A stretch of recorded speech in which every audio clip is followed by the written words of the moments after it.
Uh-huh. How long is he going to take when he'll be there? Half an hour. I want to know if he's going to give you time to daven when he's there. Remember to say the Shema. You know what I mean? So in case you're running late. There's one, just in case you run late. You know what I mean, Yosef? Yeah. To be safe. You see, even if you say it without your tefillin, if you're safe, just in case, have in mind, in case you're not going to say your tefillin on time, just in case. Okay. Yeah. Good morning, everybody. We welcome everybody. We welcome back Morris. We're on Nun Amud Beis 50b. You got it, Nun Amud Beis? Right. We're towards the bottom. The last thing that we said, yes, it starts with 6 lines from the bottom. The person forgot and he put food. Today, the Gemara that we're going to discuss is if someone forgot and he put food in his mouth without reciting a bracha. What do you do? And he caught himself. What is the proper procedure? I just want to say, the last thing that we said was that in front of a chatan and a kala, what they used to do is they would take wine, they would take a pipe, and they would pour wine through the pipe, like a pipe, in order to, as a bracha, in front of the chatan and the kala.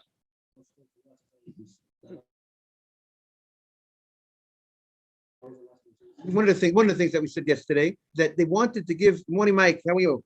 They wanted to give a like a bracha. Morning. They wanted to give a bracha. Welcome back, Mike. They wanted to give a bracha to the chatan and the kala, the groom, bride and the groom, like Ariel just got married last week. The bracha to the chatan and the kala is that their marriage, their life should be in peace. It should flow. It should keep on flowing in peace, just like the wine that's flowing through the pipe. We pour the wine through a pipe, and they would catch the wine on the other side, so it shouldn't go to waste. The question is, you can ask the question, according to this opinion, that we're learning that the case of the wine in front of, the Gemara has been discussing, you can't waste, the Gemara said you wouldn't be able to waste food, you can't throw certain foods, we said. And which foods he said we can't throw is foods that as a result of you throwing it, if it drops, it's going to go ahead and ruin the item. We said if it's not going to ruin the item, you can throw it. You want to throw peanuts, it's in the shell, no problem, and we don't look at it as you're disgracing the peanut. As long as the peanut is not going to be wasted, you can throw it. But the Gemara says you shouldn't throw bread, even if the bread is not going to be wasted. That's what we said in the Gemara yesterday. Then the Gemara continues yesterday, if you look back a little bit, that they drew the mamshich yain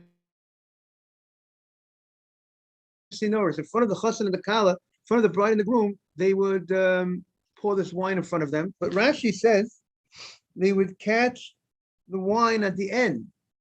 There was some bucket. Mike, you able to hear us clearly? There was something that caught the wine at the end. Yes, Rabbi. Okay. Very good. So the wine would not go to waste. So what's the chidush? If you learn the Gemara the way Rashi learns the Gemara, that they poured the wine in front of the chassan and the kala in a way that it went through the pipe, and then there was a bucket at the end, a bucket that caught the wine at the end. So what's the necessity to tell us that you're allowed to do that? It's obvious you're allowed to do that. What are you doing wrong? You're not wasting. You're catching the wine. Right? That's the question that you could ask. So Rashi addresses this point. But Rashi says this is not called they have said. So I wonder if we could learn the Rashi that even though you're catching the wine But the question is it considered disrespectful for the wine? Is it called disrespectful that you take wine and you throw it through a tube?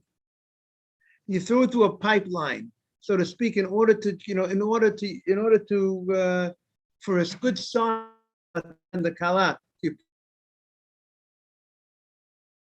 pour it through this pipe. You might have thought, perhaps, that the way you treat wine, it's not the way, it's not respect for the food. And maybe if it's not considered respect for the food, maybe you wouldn't be able to do that. Therefore, the chidush is that it's not called disrespectful for the food, for the wine, because even though you're pouring the wine through this type of pipe, but since you're doing it for a proper purpose, I wonder if you could learn out from here, if you go ahead and you would want to do it for some other purpose, not for a purpose of chatan and akala, just you want to just play around with the wine, and you want to just pour the wine through. Would we say that maybe that's called being disrespectful for the wine? Now,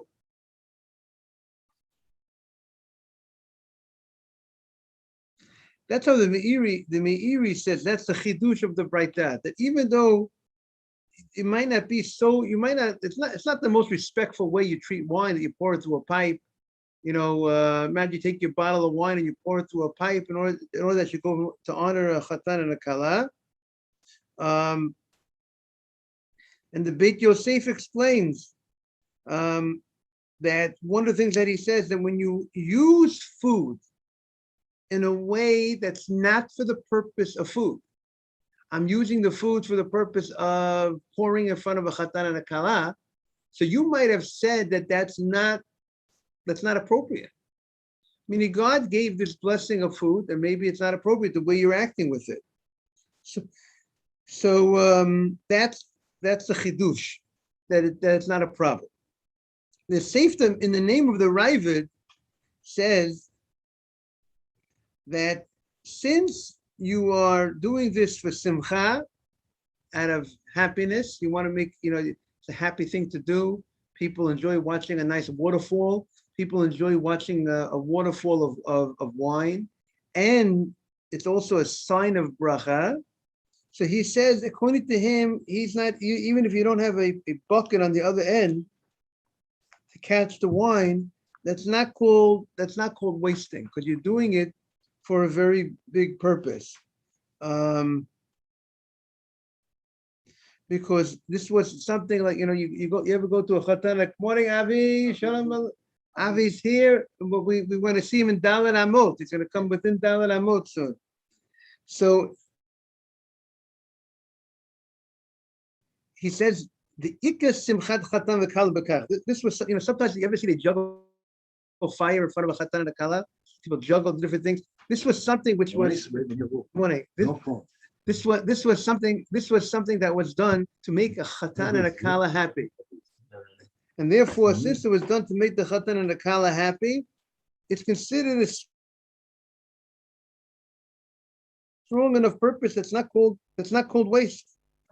That's how he understands the Pshat and the Gemara. Now, in the Tosfos says, when they would throw wheat in front of the chatan, you have to be careful when you throw the wheat. They would throw wheat kernels in front of chatan and a kala. You have to make sure that no one should step on it. You should only throw it if the place is clean. And they bring down from that Gos Maimonides that the Maharam would go ahead and actually pick up the wheat kernels from the floor to make sure that nobody would step on those wheat kernels after they were thrown at the chatan. It says, the Rabbeinu Yonah says that the minhag in many places, they would throw wheat or barley on the groom or the bride when they're going to the chuppah. When they're going to the chuppah, he says you're only allowed to do that in the time period in the summer when it's dry, when it's not going to get ruined, and you're able to gather them up afterwards. But when the ground is moist, you can't do that because you're wasting the food. Okay, now it's starting a new piece of Gemara. Good morning. If you have time, you could join us. we'll take you at the table. Okay. The Gemara says we are 5 lines from the bottom. Amar Rabbi Yehuda, you say, if you make sure you say Birkat Torah first. Oh, very good, excellent. Amar Rabbi Yehuda, we're 5 lines from the bottom. You have it? I see Morris has his finger on the place. Avi, you got it? Akiva, 1, 2, 3, 4. Takes around 5. 1, 2, 3, 4, 6 lines from the bottom. Amar Rabbi Yehuda, Shachach ve'echnis ochlin l'toktiv below bracha. A person forgot, and this is something that might happen, that a person forgot and he put food into his mouth without a bracha. So he forgot and he put food in his mouth. Now what do? He caught himself. Misalkam l'tzad echad. He moves the food to one side of his mouth. Let's say you put in your mouth a piece of pineapple and you forgot to say a bracha on the pineapple. So what do? Move the piece of pineapple to your other side of the mouth and say the bracha. It's not so pretty to take out the piece of pineapple. We'll see. Maybe the Gemara will say if it's something that's not, if it's not a big deal, if it doesn't get ruined, so maybe you should take it out and then say the bracha. We'll see in the Gemara. But let's say there's something that it's going to be disgusting to take it out. The pineapple might not be a problem to take out because so we'll see. The Gemara will do the talk. If you put food in your mouth without bracha, you move it to one side of your mouth and you say the bracha. Tanya Chada, we have a different braita. Bolan, you swallow the food. It doesn't say that you move it to the side of your mouth. You swallow it. V'tanya Idach, you have another one braita says you spit it out. V'tanya Idach Misalkan. And another braita says you put it to the side of your mouth. We have 3 different rulings in the braita. Right? Swallow or throw out. So that's what the Gemara is going to explain. So now the Gemara does not want to say that these 3 that this 3 the Gemara is not going to want to say that these we'll see that these 3 opinions are arguing with each other. Now the question is which side of the mouth is right? Right. So the Gemara does not say which side. It's not like the shofar. The shofar you blow on the right side. You don't have teeth. So you move to the side was not the teeth. Okay, so Avi's in a great mood. He comes to the because I got it. It's about choking. So the Gemara says there's 3 options. The question is, but what's the right way to do? Are they arguing with each other? So the Gemara says the following. Lo kasha, 3 lines to the bottom. They're not arguing with each other. These 3 options, as Mr. Haber would say, case, law, reason. These are 3 different cases, correct. 3 different circumstances. So therefore, the appropriate approach depends on the circumstance. But what are you eating? Are you eating a solid? Eating a liquid? But you know why I got this? It's 100 times smart. It's a key word. It's called bolan. Bolan. It's to swallow. Hebrew, to swallow. Right. So therefore, one opinion is to swallow. One opinion is to spit it out. One opinion is to put it to the side of your mouth. So that's what the Gemara is going to say. Lukash, Tanya Bolan, the place where you say you swallow it, the mashkin. If you put liquid in your mouth and you did not say a bracha, so if you spit it out, Rashi says you lost the food. You're not going to be able to say a bracha after you spit it out. It's gone. If you're going to go ahead and move it to your side of the mouth, therefore you can't. When you have liquid in your mouth, you can't say a bracha when you have liquid in the mouth. Therefore, some say the Mishnah Berurah says that if it's a small amount of liquid, so then you should. Sorry about that. It's a small amount of liquid, then you should move it to your side of the mouth and recite the bracha. Except it's difficult to go ahead and move liquid and say a bracha with liquid. Depending, imagine you have a cheeks full of liquid in your mouth. Could you say a bracha with a cheeks full of liquid? No. So therefore, you go ahead and you. Now, the Ravadi Yosef says that if you have liquid in your mouth, you sent to the group, right? You sent to the group. He says like this. even if you do, you should think the bracha in your heart before you swallow it. Think about the bracha in your heart. You know, even if you can't recite the bracha, right? What should you do? Think about the bracha. You think the words Baruch Atah Hashem, whatever it is, if it's shakol, if it's word geffen, you think the bracha. You're thanking Hashem for the creation of this item. That's Baruch Atah Hashem Elokeinu Melech Haolam Shakol Niyeh B'Varo or word geffen, and that's what you should do. And we're going to see in the halacha. But I have a question. Yes. So, Yes. No problem. Yes. You have an apple, okay?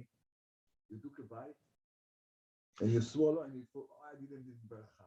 But now I have the rest of that. So then you say bracha on the rest of the apple. Right. But the question is, what about the piece of apple that you did not recite a bracha? I said, and I didn't swallow it yet. No. Okay. So now we're going to see. The Gemara is going to say, look what the Gemara says. Hard the time, and we're going to talk more about this, because the Chafetz Chaim writes, and the Shabur writes, if you have more liquid,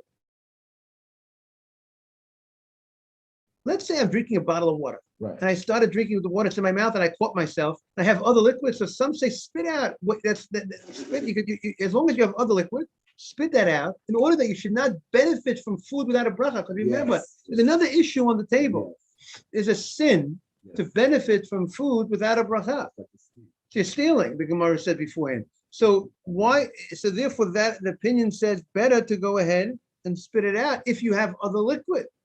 If you have more of this liquid, you don't need to have this liquid. If you need this liquid, and you have no other liquid, so then you could go ahead and technically swallow it.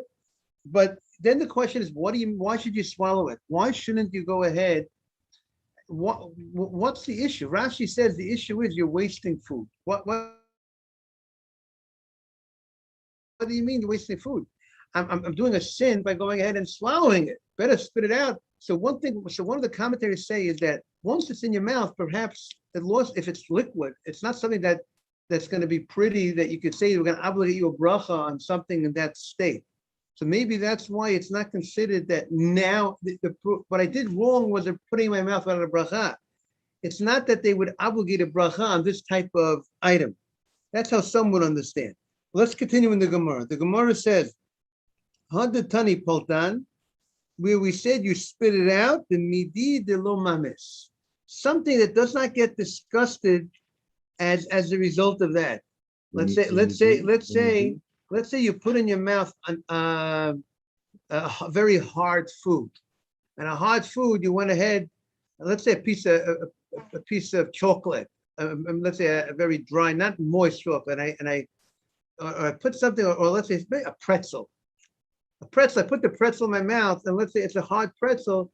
If I take out the pretzel, it didn't become disgusting. It wasn't disgusted as a result of putting it in my mouth for a second. I put the pretzel, and then I take the pretzel out of my mouth. I put the piece of apple in my mouth, and then I take a piece of apple out of my mouth. So then that item that I would take out of my mouth and then say the bracha. We're not going to tell you to go ahead and swallow the apple. If you could fix it up, and it's not something that already got ruined or the food didn't get ruined. The food get ruined. We're not going to tell you this. We're not going to tell you to take it out of your mouth and say bracha. But we're not going to tell you. We're not going to tell you there's something that got ruined to go ahead and take it out and say a bracha. It's already there's no bracha on something that's already ruined. Right. If I have right. Let's say I chewed certain food at that point, and it looks disgusting already. And now if I take it out of my mouth, I'm going to say a bracha on this type of thing. So some will say there's no bracha on that. But on the other hand, but the fact that we say the fact that we say you could put it in your side of your mouth, but if you're able to say a bracha, well, let's see what it says. The Gemara says. When that which we say you put it on the side of your mouth is something that will be disgusting if you would spit it out. Now the Gemara says, something that does not get ruined. Why shouldn't you put it on one side? Meaning, what did we say? We said, let's say a piece of apple. We say you take the piece of apple out of your mouth. because it did not get disgusting while it was in your mouth. Why do you need to take it out of your mouth? Just move it to your side of your mouth and say the bracha. The Gemara says it's a very interesting pasuk. Har Gemara of Yitzchak Kasika